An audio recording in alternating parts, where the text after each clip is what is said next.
The African National Congress Secretary General Fikile Mbalula said that President Cyril Ramaphosa is not going anywhere, and if anyone who wants to work with them, they should be prepared to work with Cyril Ramaphosa. The Umkhonto weSizwe Party already declared that it won't work with the ANC if Cyril Ramaphosa is still their leader. The Umkhonto weSizwe Party has taken people by storm as it is sitting at number 3 nationally, dethroning the EFF, and the EFF is now number 4 nationally. It is also leading in the KwaZulu-Natal province, while in Mpumalanga is sitting at position 2.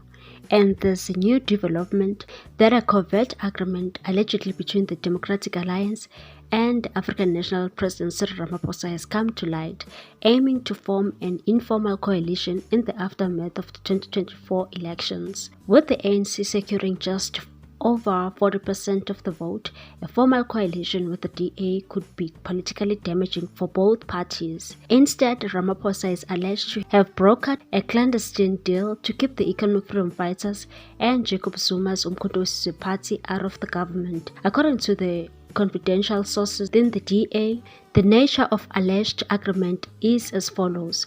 The DA will support the ANC in forming a government and work with them in parliament on critical matters such as the election of the president and the passing of the budget. Cyril Ramaphosa will be elected as president. Paul Mashatile will be appointed as a deputy president. The ANC will retain all ministerial and deputy ministerial positions. The DA will assume the role of the Speaker of the National Assembly. The DA will hold the chairmanship of the National Council of Provinces. The DA will control the majority of the portfolio committees, including Standing Committee on Public Accounts. However, the most explosive part of this agreement allegedly involves a series of political maneuvers aimed at securing DA support.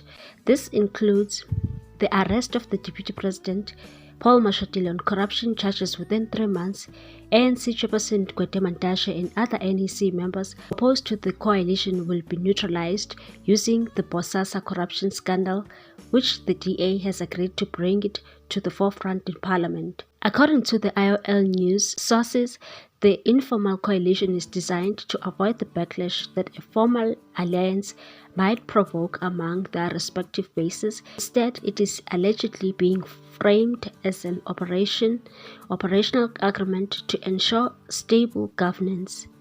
The source told the IOL News that it's a coalition. They're just not calling it that. Cyril has made certain promises, and from the DA perspective, it's doable.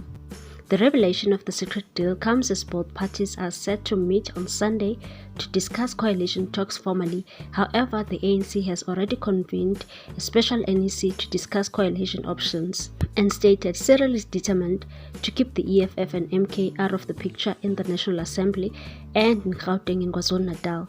This arrangement suits him and the ANC and also gives us the DA key oversight positions to consolidate power.